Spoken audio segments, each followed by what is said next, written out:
Okay, 18.34. Yaya tu dharma kamarthan dhyaadharayate arjuna prasangena palang kankshi pratiksha partha rajasi. Says, last class we discussed about determination in the mode of goodness. Now, that determination by which one holds fast to fruitive results in religion, economic development, sense gratification is of the nature of passion. So, whatever determination that is required to accomplish material things is in the mode of passion. Whatever is required to achieve spiritual things is in the mode of goodness. Purport. Any person who is always desires of fruitive results in religious and economic activities, whose only desire is sense gratification, and whose mind, life, and senses are thus engaged, he is in mode of passion, so he will require that kind of determination. Aya swapnam bhayam shokam vishadam madameva cha na vimunchati durmedha dhritissa partha tamasi. That determination which cannot go beyond dreaming, fearfulness, lamentation, moroseness, and illusion. Unintelligent determination is in the mode of darkness. Does not go beyond dreaming. Just keep thinking in our dreams that I'll do this, I'll do this, I'll do this. It should not be concluded that a person in the mode of goodness does not dream. So beyond dreaming means Prabhupada saying not that mode of goodness person does not dream. Here dream means too much sleep. Dreaming is always present, either in mode of goodness, passion, or ignorance. Dreaming is a natural occurrence. But those who cannot avoid oversleeping, who cannot avoid the pride of enjoying material objects, who are always dreaming of lording it over material world, and whose life, mind, and senses are thus engaged, are considered to determination in the mode of ignorance. So this is unintelligent determination. It doesn't achieve anything. Okay. Sukham tva idanim trividham shruno me varatarshava abhyasadramate yatra dukhantam cha nigacchati. Now talking about happiness. Please hear from me about three kinds of happiness by which the conditioned soul enjoys and by which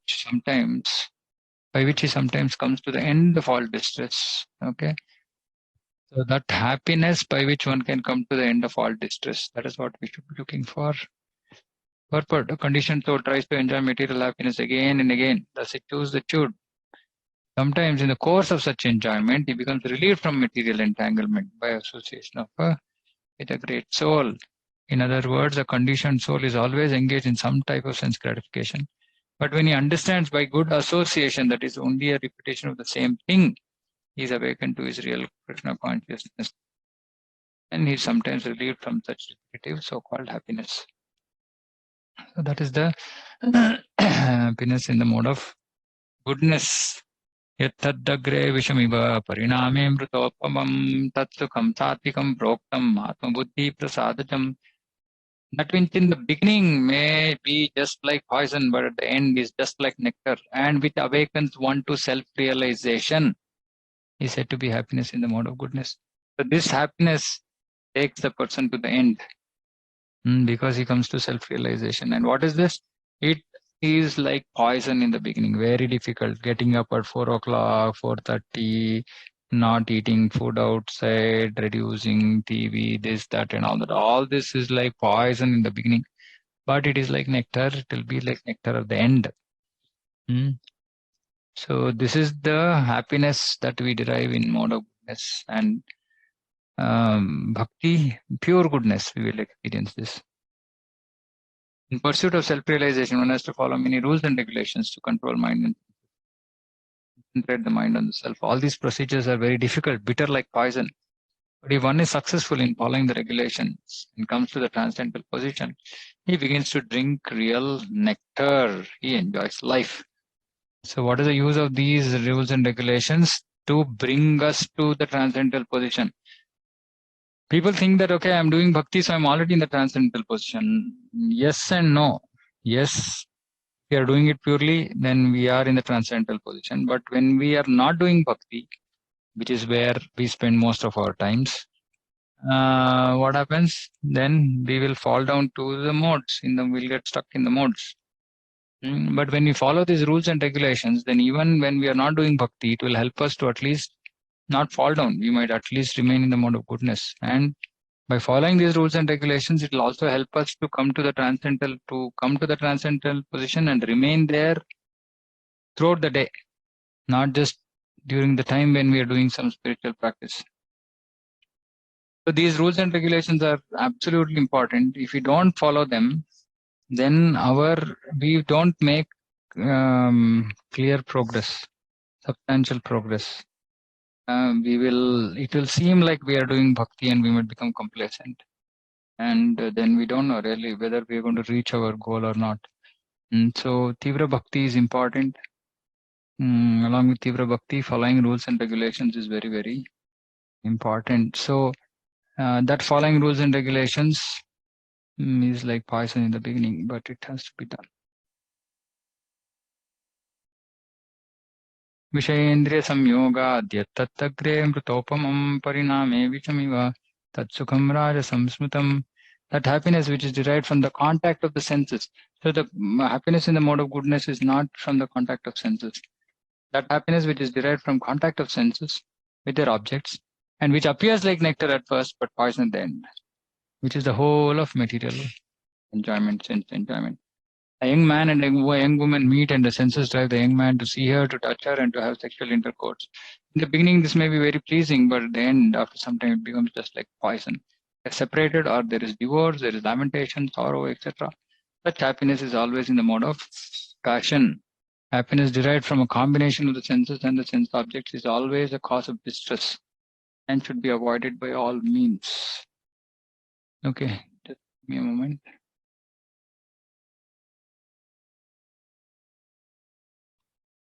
Second. Okay, so happiness derived from a combination of senses and set objects is always a cause of distress and should be avoided by all means. Cause of distress. Okay. Yadagre chanubandhe cha sukham mohanam nidralasya pramadottham tattamasam udarhatam. That happiness which is blind to self-realization, is delusion from the beginning to end. Moha, delusion. And which arises from sleep, laziness, and illusion, is said to be of the nature of ignorance. So this is very important. Blind to self-realization, delusion from the beginning, arises from sleep, laziness, and illusion. So laziness, sleep, we understand. There's no idea of how to act and how not to act is in the mode of ignorance, the illusion. So here, Prabhupada is saying there's no happiness either in the beginning or at the end. For the person in the mode of passion, there might be some kind of ephemeral happiness in the beginning and at the end, and at the end distress. But for the person in the mode of ignorance, there's only distress. So because he's actually from sleep, laziness, illusion, blind to self-realization, delusion from beginning. So there's really no hope of or no chance for any happiness here. And so it's distress from beginning to end. So we should see, actually, when we're reading this, we should see maybe some aspects of our behavior is in the mode of goodness, some aspect might be in the mode of passion, some might be in ignorance. We have to bring everything to at least mode of goodness, if not transcend immediately. Nadadasti prithivyam va diviteveshu va punaha sattvam prakritijair muktam yadedibih syatribhir gunaihi. There's no being existing either here or among the demigods in the higher planetary systems which is freed from these modes. So this is all, the whole universe, material universe, is under the control influence of these modes. Brahmana kshatriya visham shudranam cha parantapa karmani prabhibhaktani swabhava prabhavair gunai. Brahmana, Kshatriyas, Vaishyas, Shudras are distinguished by the qualities born of their own natures in accordance with the modes. Samo damastapa shaucham kshantirrajavameva cha jnanam vijnanam astikyam brahma karma swabhavajam. What are the qualities of Brahmana? Shama, peacefulness. Dama, self-control. Tapa, austerity. Shaucham, purity, cleanliness. Shantir, tolerance. Arjavam, honesty. Arjavam, honest. Then Gnanam, Vijnanam, Astikyam. Gnanam is knowledge, Vijnanam, wisdom or applied knowledge. Astikyam is religiousness. So this is a very important word. Shama, Dama, Tapa, Shaucham, Shantir, Arjavam, Gnanam, Vijnanam, Astikyam.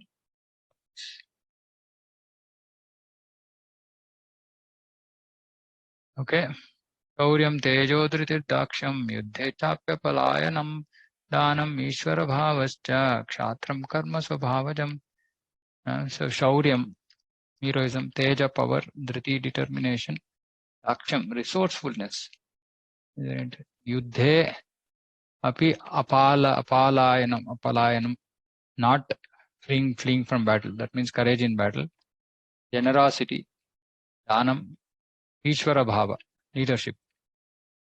So these are 7 qualities of Kshatriya. Rishi Goraksha Vanidyam Vaishakarma Swabhavajam Paricharyatmakam Karma Sudrasyapi Swabhavajam. Krishi Goraksha Vanidya.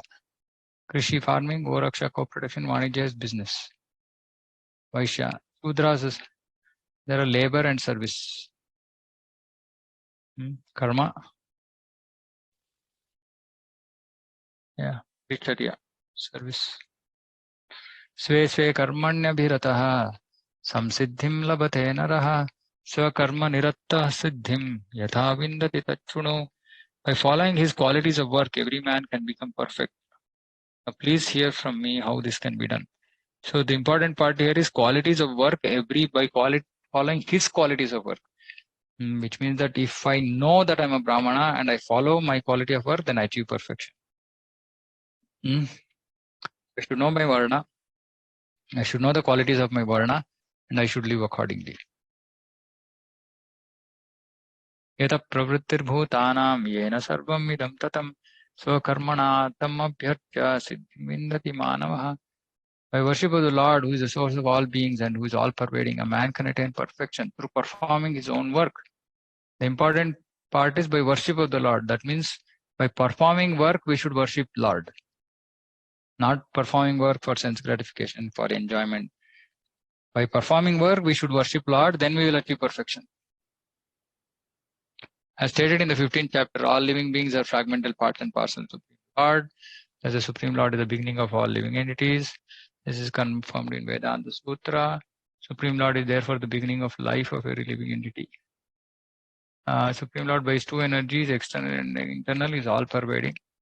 Therefore, one should worship the Supreme Lord with his energies. Generally, the Vaishnava devotees worship the Supreme Lord with his internal energy. His external energy is a perverted reflection of the internal energy. The external energy is a background. The Supreme Lord, by the expansion of his plenary portions, Paramatma, is situated everywhere. He is the super soul of all demigods, human beings, animals, everywhere. One should therefore know that as part and parcel of the Supreme Lord, one has his duty to render service unto the Supreme. Everyone should be engaged in devotional service to the Lord in full Krishna consciousness. This is recommended. Everyone should think that he is engaged in a particular type of occupation by Rishikesha, master of senses. Now, here there are 2 considerations. One is in a Varnashrama system, then it is as per Varna. Rishikesha is engaging. But now if there is no Varnashrama, then also one should think that he is being engaged by Rishikesha, master of senses, which means what? Result of the work should be used for Krishna. And by the result of the work in which one is engaged, Supreme Personality of Godhead should be worshipped. So we can't simply think that I am engaged in a particular occupation by Rishikesha, but I won't give the earnings to him. We should give the earnings also to him. If one thinks always in this way, then by the grace of Lord, he becomes fully aware of everything. Then this is Karma Yoga. Then we achieve perfection. That is the perfection of life. Lord says, Tesham aham samudharta. Such a person, I will take charge of delivering such a devotee. That is the highest perfection. Whatever occupation one may be engaged, if he serves the Supreme Lord, he will achieve perfection. So that is why Sthane Sthita Prativatam Panuvan Manobi. So we don't have to change our Vritti Dharma. Of course, Stri has to follow Stri Dharma. Purusha, some Dharma for some Vritti Dharma. Because we can't change everything holistically, but ultimately everything should be engaged in the service of Krishna, otherwise bondage. Shreyan Swadharmo Viguna Paradharmat Swanushtitat Svabhava Niyatam Karma Kurvannapnoti Kilbisham. It is better to engage in one's own occupation, even though one may perform it imperfectly, than to accept another's occupation, perform it perfectly. Duties prescribed according to one's nature are never affected by sinful reactions. This is very important. That is why this Varnashrama was so important. Because if the duties prescribed according to our nature is not affected by sinful reaction. But if you do someone else's duty, then it will result in sinful reactions. Because we are not actually, our nature is not to do that work. So this is very important that so that is why, every person today, literally in Kali Yuga, are ending up mostly in doing somebody else's occupation, which means that doing work which is not belonging to their Varna.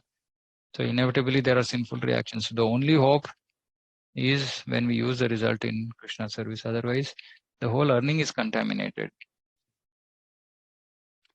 One's occupational duty is prescribed in Bhagavad Gita. As already discussed, duties of Brahmana, Vaishya, Kshatriya, Vaishya, Shudra are described. One should not imitate another's duty. Man who is by nature attracted to the kind of work done by Shudra should not artificially claim to be a Brahmana, although he may have been born into a Brahmana family. So it's not by birth, it's by guna. In this way, one should work according to his own nature. No work is abominable performed in the service of the Lord. This is important. If performed in the service of the Lord. The occupational duty of a Brahmana is certainly in the mode of goodness. But if a person is not by nature in the mode of goodness, he should not imitate the occupational duty of a Brahmana. For a Kshatriya, there are so many abominable things. Kshatriya has to be violent, he has to tell lies, etc. Such violence and duplicity accompany political affairs, but a Kshatriya is not supposed to give up his occupational duty. So if he doesn't do it, then it's karma, papa. And if somebody who's not a Kshatriya tries to do the work of a Kshatriya and tells lie and kills, then that is also papa for him, because it's not his varna. One should act to satisfy the Supreme Lord. For example, Arjuna was a Kshatriya, he was hesitating to fight. But if such fighting is performed for the sake of Krishna, there need not be fear of degradation. The business field also, sometimes a merchant has to tell so many lies to make profit. If he does not do so, then he can't make any profit. Sometimes merchant says, oh my dear customer, for you I'm making no profit. But one should know that without profit, merchant cannot exist. Therefore, it should be taken as a simple lie if a merchant says that he is not making profit. But the merchant should not think that because he is engaged in an occupation which telling lies is compulsory, he should give up his profession and pursue the profession of a Brahmana.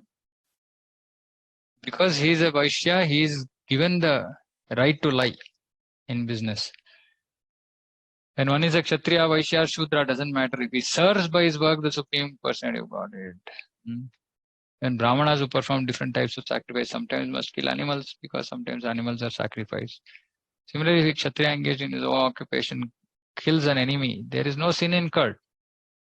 The third chapter of these matters have been clearly and elaborately explained. Every man should work for the purpose of yajna or for Vishnu. Yajnarthat karmanonyatra lokoyam karma bandhanaha. Anything done for personal sense gratification is a cause of bondage. Conclusion is that everyone should be engaged according to the particular mode of nature he has acquired. You decide to work only to serve the supreme cause. There's mode of nature, but in Kali Yuga we get jobs which are totally many times not according to our nature. And that results in job dissatisfaction. Then another thing, Kalau Shudra Sambhava, everybody is a Shudra. So many contaminations of this Kali Yuga. So it makes it very difficult. So the last part is what we should do. Work only to serve the supreme cause of the Lord, then we are protected.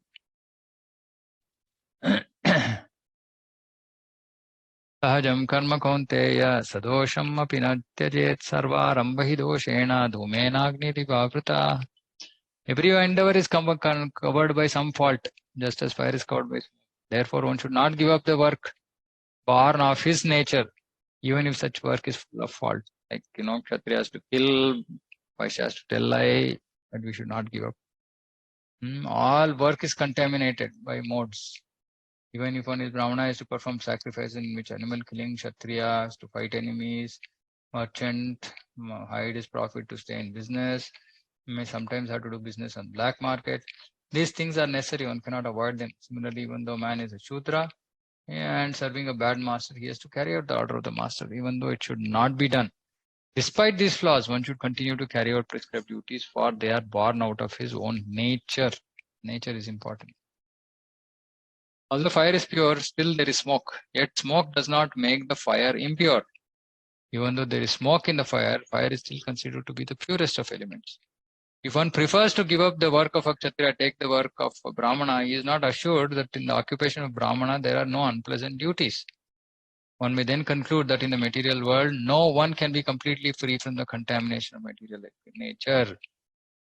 When in winter time one takes a stone from fire, sometimes, okay. Similarly, one should not give up his natural occupation because there are some disturbing elements. Rather, one should be determined to serve the Supreme Lord by his occupational duty. That is the perfection point. When a particular type of occupation is performed for satisfaction of the Lord, all defects in that particular occupation are purified. The results of work are purified. When connected with devotional service, one becomes perfect in seeing the self within, and that is self-realization. Just by doing this karma yoga, using the results, offering it to Krishna, we make tremendous progress, especially grahasthas. We discussed this earlier, but I'm saying again, grahasthas, we have to offer dana, we have to offer our Lakshmi in Krishna service, and we make progress. Otherwise, we get badly stuck.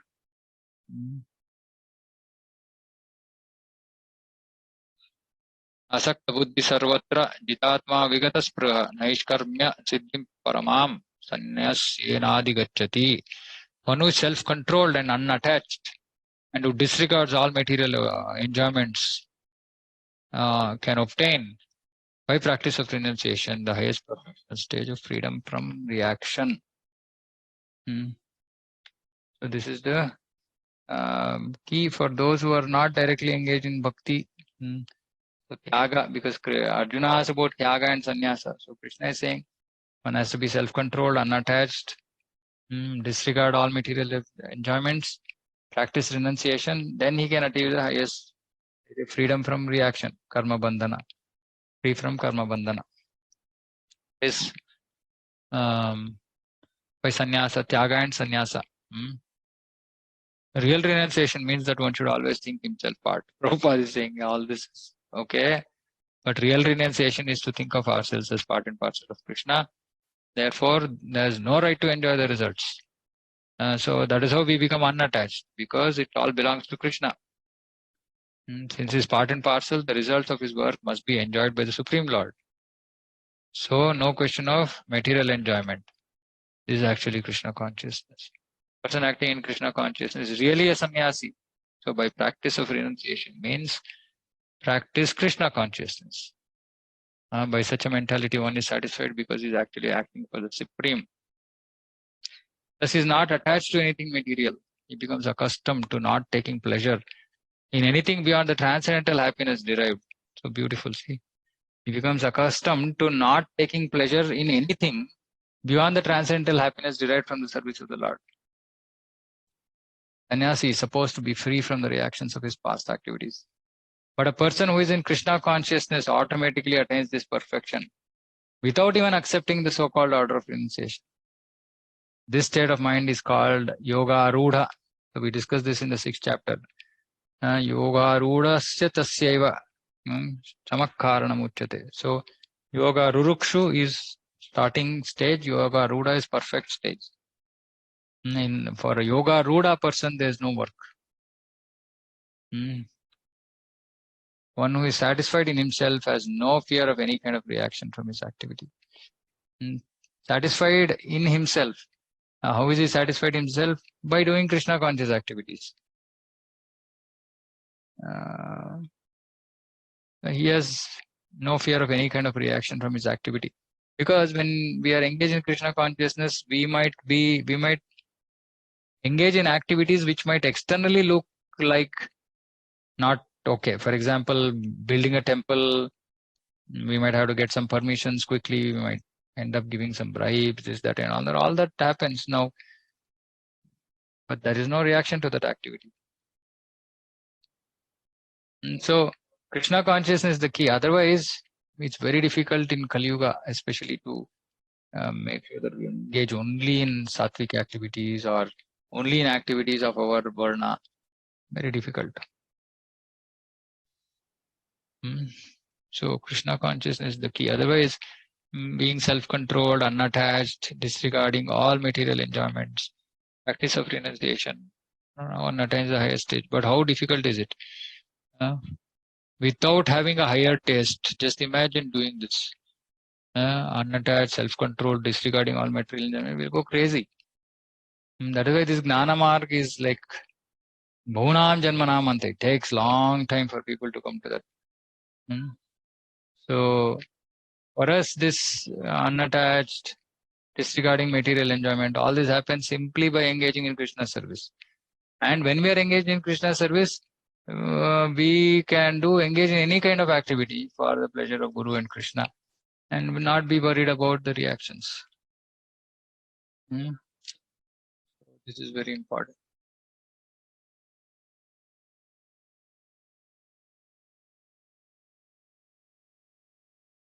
Okay, so I think we'll stop here. Learn from me now how one achieve this.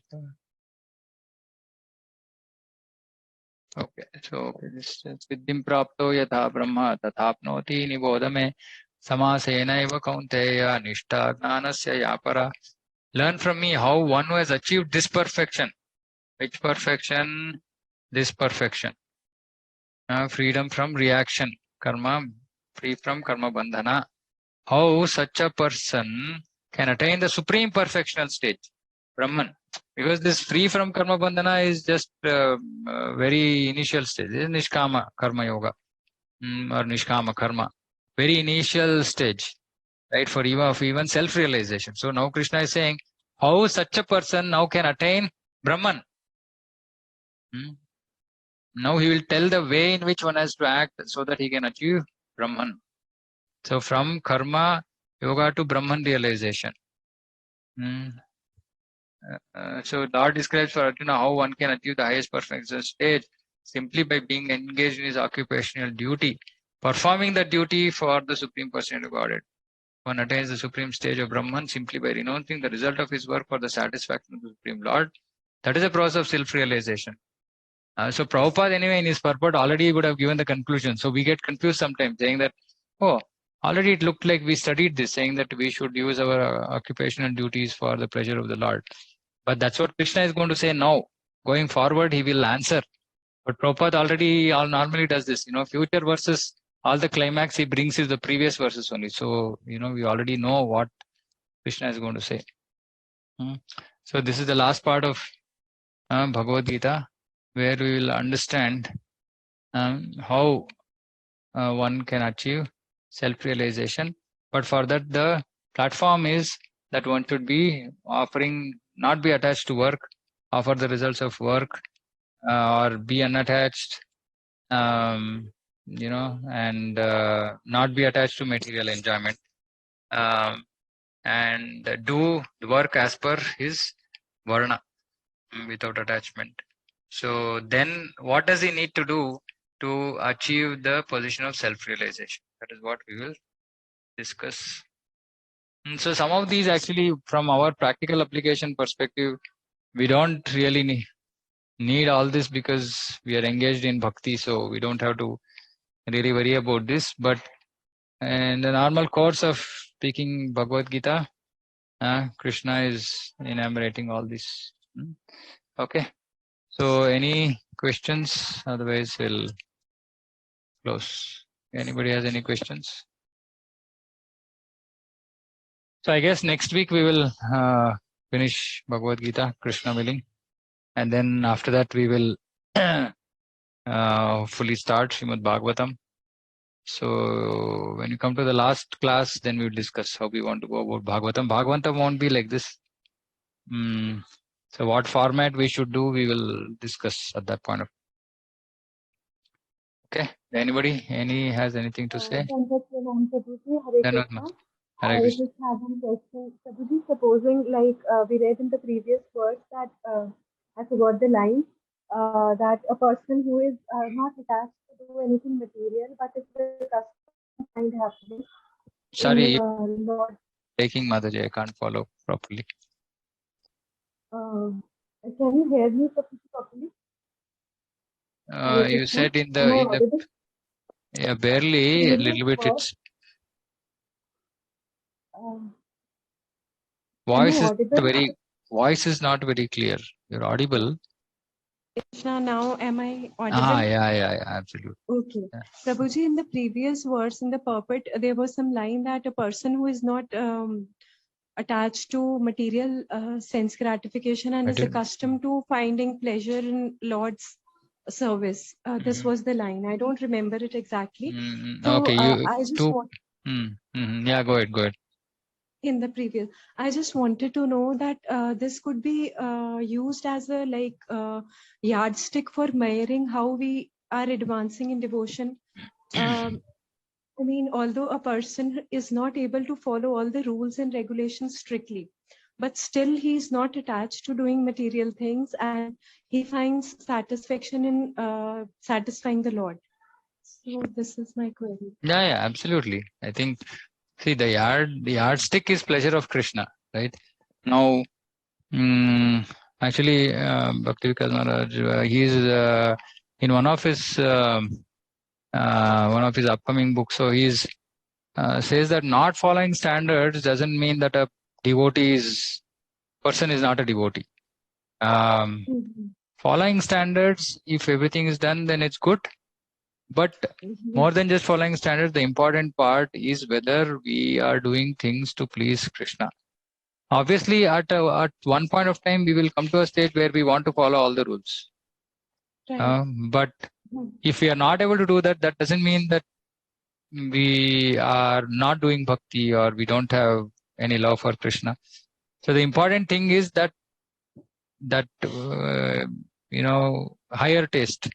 Vinivartante niraharasya tehinah rasavatam rasopyasya param drishtva nivartate. As long as we are experiencing a higher taste in Krishna's service, and it's not sense enjoyment, meaning, okay, let me just clarify this. Initially, when we engage in services, so say, for example, somebody sings well and somebody is given kirtan service. And now he or she is doing this service, but with an intention or with a mood that I do this because I like to sing. So this is not really service. This is not service mood. This is sense enjoyment mood, in the sense that we are still trying to dovetail our propensities, meaning I am good in singing, so I'm trying to use it in Krishna's service, but it's not really pure devotional service. Now, but that is not ideal, but still that process itself will bring that person to pure devotional service, meaning gradually he or she will start singing for the pleasure of the Lord. Right? So if we are already doing things for the pleasure of the Lord, the not following rules and regulations is not important. The important thing is that we should be doing it for the pleasure of the Lord. When we are doing it for the pleasure of the Lord, the details will be forgiven by Krishna. Krishna is bhavagrahi. So he will not worry too much about the rules. But when we are following this, eventually we will make sure that we follow all the rules and regulations. If you are purely doing it, we will come to the stage of following all rules and regulations. But yes, to answer your question, does it help you? Does it provide you a yardstick to understand whether one is making progress? Absolutely. Absolutely. Yes, Prabhuji. Thank you. Yeah. Hare Krishna. Okay. Anybody has any questions? Other questions? Otherwise we can end. Okay. वाञ्छाकल्पतरुभ्यश्च कृपा सिन्धुभ्यः च पतितानां पावनेभ्यो वैष्णवेभ्यो नमो नमः। अनंत कोटि वैष्णव वृंद की समवेत गौर भक्त वृंद की हरे कृष्ण।